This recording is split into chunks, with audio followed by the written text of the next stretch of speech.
नमस्कार दर्शकों, स्वागत है आपका हमारे पॉडकास्ट में। आज हम लोग बात करने वाले हैं प्रोस्टेट कैंसर के बारे में। प्रोस्टेट कैंसर क्या होता है, किन लोगों को होता है और इसके ट्रीटमेंट्स क्या अवेलेबल हैं। आज के हमारे शो के जो गेस्ट है वो है डॉक्टर आदित्य शर्मा, जो कि लखनऊ के अपोलो मेडिक्स हॉस्पिटल के एक यूरोलॉजिस्ट हैं। वेलकम डॉक्टर आदित्य शर्मा हमारे शो में। सर, प्रोस्टेट कैंसर होता क्या है? नमस्कार। प्रोस्टेट कैंसर जैसे किसी भी कैंसर की तरह सेल्स की अनइंटरप्टेड ग्रोथ जब होने लगती है, जब भी कोई सेल एक नॉर्मल सेल से कैंसरस सेल में परिवर्तित हो जाती है और वो जब प्रॉब्लम प्रोस्टेट में होती है तो वो प्रोस्टेट कैंसर होता है। तो प्रोस्टेट एक ऐसी ग्रंथि है जो कि पुरुषों में पाई जाती है। प्रोस्टेट यूरिनरी पैसेज के में उपस्थित ग्रंथि है जो कि यूरिनरी ब्लैडर के नीचे यूरिथ्रा के अराउंड होती है। जब इसमें अनइंटरप्टेड सेल्स की ग्रोथ कैंसरस फॉर्म में होने लगती है तो यह प्रोस्टेट कैंसर कहलाता है। सर, प्रोस्टेट कैंसर के सिम्टम्स क्या है? देखिए, कोई भी कैंसर में अर्ली स्टेज में जनरली कोई सिम्टम्स नहीं आते हैं। Same is true about prostate cancer. So in early stage there are hardly any symptoms. लेकिन जैसे जैसे प्रोस्टेट की ग्रोथ बढ़ती जाती है तो क्या होता है कि जैसे नॉर्मल प्रोस्टेट है तो यूरिनरी पैसेज में यूरिन के निकलने की जगह बचती है, लेकिन जब प्रोस्टेट की ग्रोथ हो जाती है तो वो यूरिनरी पैसेज को दबाने लगती है। इसकी वजह से यूरिन संबंधित सिम्टम्स आते हैं, जैसे कि पेशाब बार बार लगना, एक बार में पूरा पेशाब क्लियर नहीं होना, पेशाब में जलन होना, पेशाब की धार कमजोर हो जाना, ऐसे सिम्टम्स होते हैं। इसके अलावा प्रोस्टेट का जो दूसरा इंपॉर्टेंट फंक्शन है, एक्चुअल प्रोस्टेट एक सेक्सुअल ऑर्गन है। तो प्रोस्टेट जो है वो सीमेन बनाता है। तो जब प्रोस्टेट में कैंसर हो जाता है तो सीमेन में ब्लड आना या सीमेन डिस्चार्ज के समय, इजैकुलेशन के समय पेन होना, ऐसे सिम्टम्स देखे जा सकते हैं। जब प्रोस्टेट कैंसर प्रोस्टेट से निकल के बाहर फैलने लगता है और मोस्ट कॉमन साइट इसके स्प्रेड की बोन्स होती है, यानी रीढ़ की हड्डी।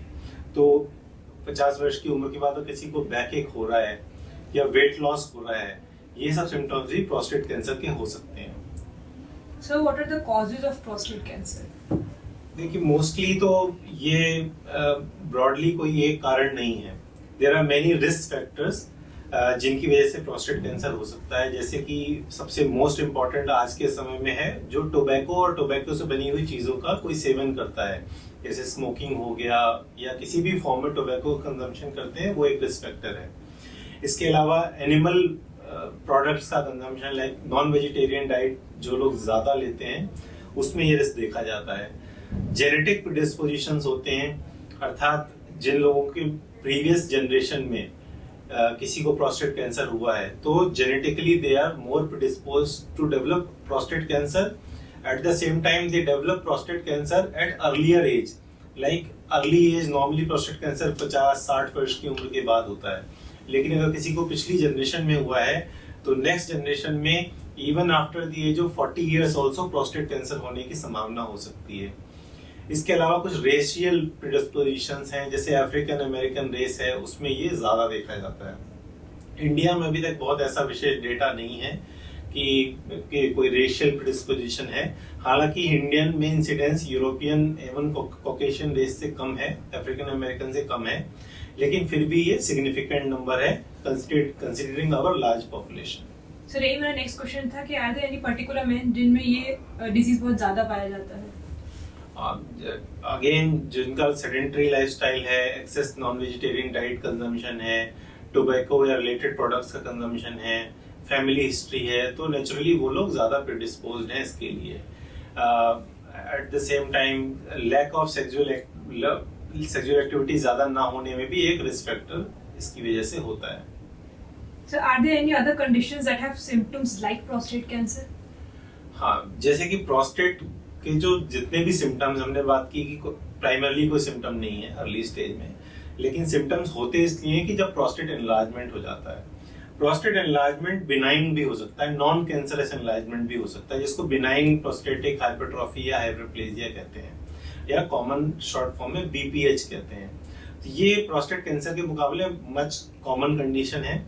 उसमें भी सेम सिम्टम्स होते हैं, क्योंकि प्रोस्टेट के, जैसे कि मैंने बताया, इनलार्जमेंट की वजह से यूरिन पैसेज दबने लगता है, दबने की वजह से पेशाब की धार कमजोर हो जाना, बार बार पेशाब लगना, तो ये सभी ओवरलैपिंग सिम्टम्स हैं। तो कॉमनली पेशेंट के लेवल पे ये डिफरेंशिएट करना बहुत मुश्किल है कि उनके सिम्टम्स नॉर्मल प्रोस्टेट एनलार्जमेंट की वजह से हैं या कैंसर की वजह से हैं। उसके लिए कुछ स्पेशलाइज्ड टेस्ट होते हैं जिनसे ये पता किया जा सकता है। अतः किसी को भी यूरिनरी संबंधित या सेक्सुअल सिम्टम्स आ रहे हैं, उनको विशेष तौर पे यूरोलॉजिस्ट से चेकअप कराना चाहिए, क्योंकि ये सिम्टम्स से डिफरेंशिएट नहीं किया जा सकता कि ये सिम्टम प्रोस्टेट नॉर्मल एनलार्जमेंट के हैं या कैंसर के की वजह से हो रहे हैं। सर मान लीजिए किसी पेशेंट में सिम्टम्स नहीं पाए गए हैं, लेकिन तो हम लोग कैसे प्रोस्टेट कैंसर को डिटेक्ट कर सकते हैं? हाँ, ये बहुत इंपॉर्टेंट क्वेश्चन है, क्योंकि detection, early detection is the first step towards cure. तो इसमें इम्पोर्टेंट बात यह है कि अगर सिम्टम नहीं भी हैं तो ये जनरल एडवाइजरी है। जो लोग स्मोकर्स हैं उनमें 40 इयर्स की एज के बाद से पीएसए की जांच, एक ब्लड टेस्ट होता है प्रोस्टेट स्पेसिफिक एंटीजन, और एक डिजिटल रेक्टल एग्जामिनेशन जो यूरोलॉजिस्ट द्वारा होता है। ये 2 जांचें करानी चाहिए। जो लोग स्मोकर्स हैं उनमें 40 इयर्स की एज के बाद, और जो लोग नॉन स्मोकर हैं उनमें 50 इयर्स की एज के बाद ये जांच करानी चाहिए। इससे maximum number of prostate cancers को डिटेक्ट किया जा सकता है। तो ये मेरा नेक्स्ट क्वेश्चन था, पीएसए टेस्ट को थोड़ा इलैबोरेट कीजिए। पीएसए देखिए, जैसे उसका फुल फॉर्म है प्रोस्टेट स्पेसिफिक एंटीजन। ये ब्लड में पाया जाने वाला पदार्थ है जो कि प्रोस्टेट से सिक्रीट होता है। तो इसके एंटीजन को जब ब्लड में मेजर किया जाता है, नॉर्मली ये लेवल अंडर 45 इयर्स की एज में 2.5 से कम होना चाहिए, और 50 इयर्स की एज के बाद ये 4 से कम होना चाहिए। तो जिन केसेस में ये राइज होने लगता है, जैसे सिंपल ब्लड टेस्ट है, नॉर्मल कहीं जैसे शुगर टेस्ट करते हैं या हीमोग्लोबिन टेस्ट करते हैं, बहुत ही साधारण ब्लड टेस्ट है। तो इसको कोई भी हेल्थ टेस्ट के साथ आप क्लब करके करवा सकते हैं, और इससे काफी हद तक प्रोस्टेट कैंसर डिटेक्शन में मदद मिलती है। सर मान लीजिए किसी पेशेंट में पीएसए टेस्ट से ये प्रोस्टेट कैंसर का वो कुछ एंटीजन्स पाए गए हैं, तो इसका नेक्स्ट स्टेप क्या होने वाला है? अगर पीएसए हाई आता है रूटीन हेल्थ चेकअप में, पहले ये समझना जरूरी है कि पीएसए बढ़ने का मतलब, डायरेक्ट मतलब ये नहीं है कि कैंसर है ही। It's not a 100% confirmatory test, because PSA can be high even with prostatitis or prostatic inflammation, or sometimes in infection, prostatic surgery, prostatic stimulation, post ejaculation, there are various conditions जिसमें PSA बढ़ सकता है। तो इन सब conditions से हमें prostate cancer को differentiate करना है। उसमें एक इम्पॉर्टेंट कंपोनेंट होता है डिजिटल रेक्टल एग्जामिनेशन, जो कि यूरोलॉजिस्ट जांच करके स्वतः एग्जामिन करके देखते हैं क्या उसमें कैंसर जैसे लक्षण दिख रहे हैं। अगर उसमें कुछ संभावना लगती है तो कुछ फर्दर आगे जांचें हो सकती हैं, जिसमें सीटी स्कैन किया जा सकता है या एमआरआई, विशेष तौर पे मल्टी पैरामीट्रिक एमआरआई एक जांच होती है, जिससे ये काफी हद तक पता किया जा सकता है कि ये जो पीएसए का राइज है या कोई कैंसरस रीजन की वजह से है या नॉन कैंसरस की वजह से है। इसके अलावा फर्दर कुछ टेस्ट हैं, बोन स्कैन है, जो ये पता कर सकता है कि क्या प्रोस्टेट कैंसर बॉडी में कहीं फैला हुआ है।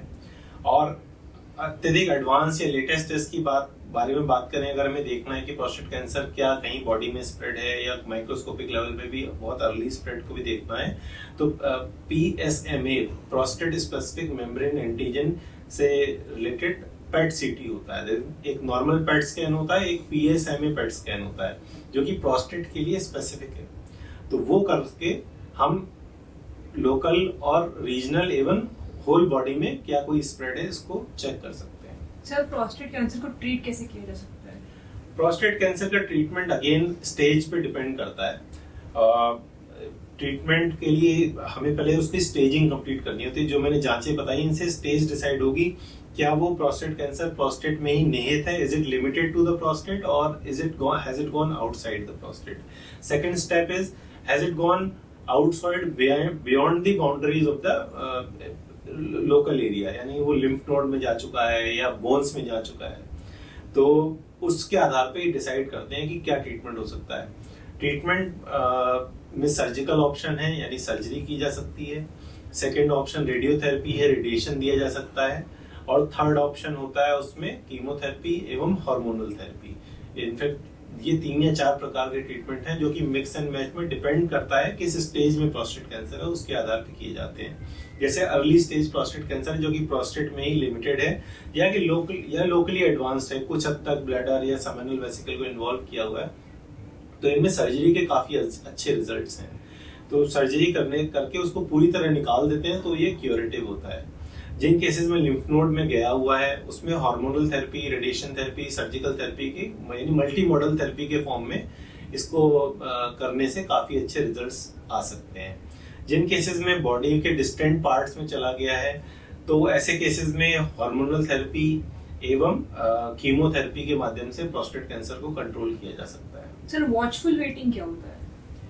वॉचफुल वेटिंग एक रिजर्व टर्म है ऐसे केसेस में जहां, जैसे मैंने बताया, ये बढ़ती हुई उम्र का डिजीज है या कैंसर है। इनफैक्ट ये पाया गया है ऑटोप्सी रिपोर्ट्स में और जांचों में कि 70 वर्ष की उम्र के बाद अगर सारे ऑटोप्सीज किए गए उसमें देखा गया कि 70% to 80% पुरुषों में जिनमें किसी और कारण से डेथ हुई थी, जस्ट प्रोस्टेट चेकअप में पता चला कि 70-80% of them had prostate cancer.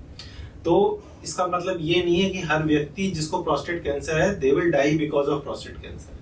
70 years, 80 years, 90 years की एज तक आते आते 70, 80, 90% लोगों की प्रोस्टेट में कैंसरस ग्रोथ हो सकती है, लेकिन वो कैंसर इतना स्लो ग्रोइंग हो सकता है कि उसकी वजह से व्यक्ति को लाइफ रिस्क ना हो। तो इसका मतलब है कि हर व्यक्ति को कैंसर के ट्रीटमेंट कराने की जरूरत नहीं है। अगर कोई 85 ईयर ओल्ड जेंटलमैन है, जस्ट बिकॉज PSA हाई आया है, तो he really doesn't have to go entire treatment process. So उन ऐसे सिलेक्टेड केसेस में हम वॉचफुल वेटिंग, इसका मतलब है कि हम PSA और जांचों के माध्यम से उसको ऑब्जर्व करते रहते हैं। अगर वो कोई प्रॉब्लम करता है तो उसके लिए ट्रीटमेंट करते हैं। अदरवाइज काफी केसेस में ग्रोथ प्रोस्टेट कैंसर की इतनी स्लो होती है कि without any treatment also patient को ऑब्जर्वेशन में रखा जा सकता है। सर और कौन कौन सी सर्जरीज अवेलेबल है प्रोस्टेट कैंसर के लिए? सर्जिकल ट्रीटमेंट में देखिए conventional open surgery prostate cancer के लिए होती थी, लेकिन ओपन सर्जरी के अपने ड्रॉबैक्स थे, ब्लड लॉस, विजन बहुत अच्छा नहीं होना, देयर वर मेनी लिमिटेशन। तो उसके बाद जो नेक्स्ट बेटर ऑप्शन है वो लेप्रोस्कोपिक सर्जरी है। लेप्रोस्कोपिक सर्जरी में की होल्स, फ्यू कट्स एब्डोमेन में लगाए जाते हैं जो उनमें 1 या 2-3 स्टिचेस आते हैं और उसके थ्रू लेप्रोस्कोपिक इंस्ट्रूमेंट्स के माध्यम से उसको प्रोस्टेट को फ्री करके निकालते हैं। ये लेप्रोस्कोपिक सर्जरी है। इसमें मैग्निफिकेशन बहुत अच्छा होने की वजह से ब्लड लॉस बहुत कम होता है। हमारे मोस्ट केसेस में हमें हार्डली ही कभी ब्लड ट्रांसफ्यूजन देने की जरूरत होती है। पेशेंट की रिकवरी बहुत फास्ट होती है, वो जल्दी अपने मोस्टली 48 आवर्स में वो घर जा पाते हैं। 3rd-4th डे से अपनी रेगुलर रूटीन एक्टिविटीज स्टार्ट कर लेते हैं। तो ये और लेटेस्ट पे आएंगे तो जो सर्जिकल डेक्सटेरिटी को इम्प्रूव करने के लिए रोबोटिक सर्जरी का लेटेस्ट मॉडलिटी है, जिसमें रोबोटिक आर्म्स के माध्यम से उस सर्जरी को किया जा सकता है। लेप्रोस्कोपिक और रोबोटिक ऑलमोस्ट सेम है, बट उसमें कमांड कंप्यूटर पे एक रोबोटिक कंसोल पे सर्जन रोबोटिक आर्म्स को देते हैं और उसके थ्रू सर्जरी होती है।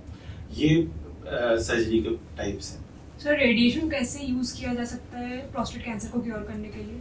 देखिए, रेडिएशन थेरेपी एक हाईली फोकस्ड एक्सरेज होते हैं जो कि जिसको हम टारगेटेड बीम के थ्रू प्रोस्टेट एरिया में फोकस करते हैं। तो रेडिएशन थेरेपी से लोकलाइज्ड एवं लोकली एडवांस प्रोस्टेट कैंसर को टारगेट किया जा सकता है। कई बार ब्लीडिंग हो रहा है उसको टारगेट किया जा सकता है। लिम्फ नोड एरिया में रेडिएशन दिया जा सकता है ताकि उसकी कैंसरस ग्रोथ को खत्म किया जा सके या कम स्लो डाउन किया जा सके। लोकलाइज केस में ब्रैकीथेरेपी होती है जिसमें नीडल्स के थ्रू डायरेक्टली प्रोस्टेट में लोकलाइज रेडिएशन दिया जा सकता है। तो इससे प्रोस्टेट कैंसर की ग्रोथ को काफी हद तक रोका जा सकता है और बहुत अर्ली स्टेज के कैंसर्स में पूरी तरह क्योर भी किया जा सकता है। सर हार्मोनल थेरेपी को कैसे यूज कर सकते हैं प्रोस्टेट कैंसर को रोकने के लिए? हार्मोनल थेरेपी मोस्टली तब रिक्वायर्ड होती है या तो वो कैंसर लोकली एडवांस्ड है या ऑलरेडी मेटास्टेटिक है जिसमें सर्जरी हो चुकी है, या फिर ऑलरेडी हमें पता है कि लोकली एडवांस्ड डिजीज है या मेटास्टेटिक मतलब बॉडी में फैल चुकी है। तो ऐसे केसेस में हार्मोनल थेरेपी दी जाती है जो कि मोस्टली इंजेक्शंस, टैबलेट्स के फॉर्म में है। तो ये हार्मोनल मैनिपुलेशन करके जो प्रोस्टेट की ग्रोथ के लिए रिस्पॉन्सिबल है मेल हार्मोन टेस्टोस्टेरोन है। तो उस टेस्टोस्टेरोन को कैसे कम करें बॉडी में वो मेडिकली किया जा सकता है और हार्मोनल मैनिपुलेशन से प्रोस्टेट कैंसर की ग्रोथ को बहुत ही स्लो डाउन किया जा सकता है। सर ये जो ट्रीटमेंट्स आपने अभी बताए, इन ट्रीटमेंट्स का कोई साइड इफेक्ट तो नहीं है? देखिए, साइड इफेक्ट तो लाइफ में हर चीज का है, ऐसी कोई चीज नहीं है जिसका कोई साइड इफेक्ट नहीं है। साइड इफेक्ट केवल उसी चीज का नहीं है जिसका कोई इफेक्ट नहीं है। तो हर ट्रीटमेंट के अपने प्लस माइनस होते हैं। जैसे सर्जरी में ब्लीडिंग का रिस्क है, और जैसे प्रोस्टेटिक सर्जरी करते हैं रोबोटिक या लेप्रोस्कोपिक, दोनों में ही कुछ हद तक 10% तक पेशेंट्स में यूरिन पे थोड़ा कंट्रोल में इशू आता है या उनको डायपर्स यूज करने पड़ते हैं, ये रिस्क है। But it comes at the advantage of cure हो जाते हैं, लेकिन हाँ कुछ माइनर साइड इफेक्ट्स फेस करने पड़ते हैं। बट आज के टाइम में टेक्निकल एडवांसेस की वजह से ऐसे मेथड्स डेवलप हो रहे हैं जिससे मिनिमम से मिनिमम साइड इफेक्ट हो। इसी तरह रेडिएशन में जैसे सराउंडिंग ऑर्गन्स को रेडिएशन लगता था पहले, तो उनमें प्रॉब्लम्स आती थी। ब्लैडर में रेडिएशन लगता है, उसमें प्रॉब्लम हो रही है, या पीछे रेक्टम एरिया में रेडिएशन लग रहा है, उससे प्रॉब्लम हो रही है। तो अब लेटेस्ट जो रेडिएशन टेक्निक्स हैं वो भी इतनी फोकस्ड हो गई हैं कि वो एक पिन पॉइंट एरिया में रेडिएशन दे पाती हैं, तो उसके साइड इफेक्ट्स कम हो रहे हैं। हार्मोनल थेरेपी के because testosterone hormone is needed for bone growth, muscle strength, तो ये सब जब हार्मोनल मैनिपुलेशन होता है तो ये ऑर्गन्स पे इफेक्ट आता है, वीकनेस लगती है, बोन डेंसिटी कम होती है। तो इसलिए एडवाइस करते हैं कि एक्सरसाइज करें, फिजिकल एक्टिविटी अच्छी रखें ताकि इन साइड इफेक्ट्स को ओवरकम किया जा सके। All the side effects are mostly bearable. Chemotherapy के भी अपने इसी प्रकार के साइड इफेक्ट्स होते हैं, तो mostly they are bearable, but उनके advantages are many fold compare to the side effects. Sir और कौन-कौन से फॉलोअप ट्रीटमेंट्स अवेलेबल हैं? Follow up treatments in the sense after hormonal therapy, अगर उसके बियॉन्ड भी जाते हैं तो कीमोथेरेपी है जिससे हम उसको कवर कर सकते हैं। और एक्चुअली हर ट्रीटमेंट से बेटर होता है प्रिवेंशन।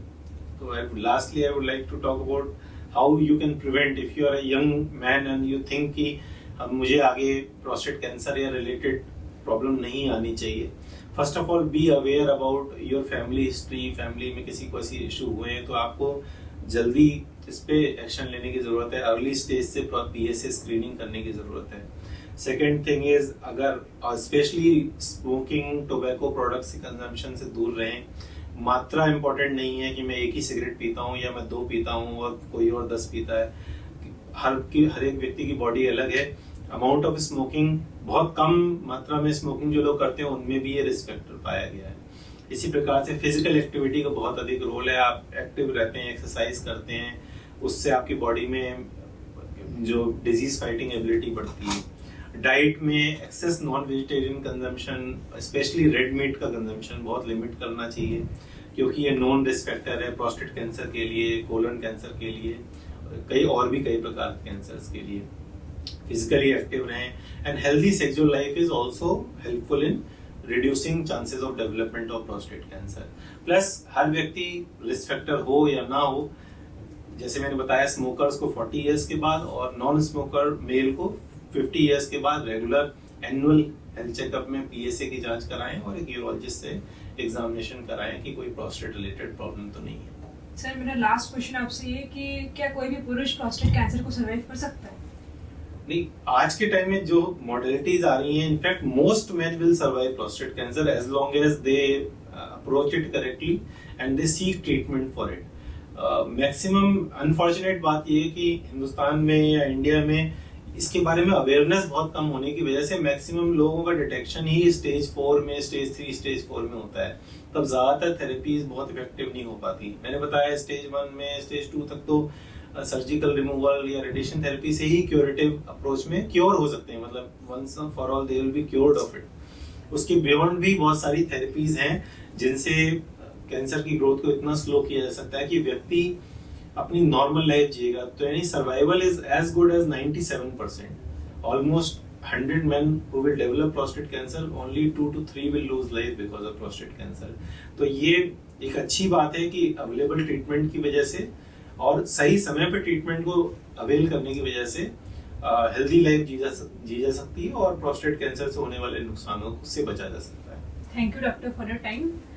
मुझे उम्मीद है कि आप सबको इस पॉडकास्ट के जरिए आपने बहुत सारे प्रोस्टेट कैंसर के बारे में जाना होगा और ये भी जाना होगा कि उसके ट्रीटमेंट्स भी अवेलेबल हैं और इसको सर्वाइव भी किया जा सकता है। Thanks for watching. Thank you.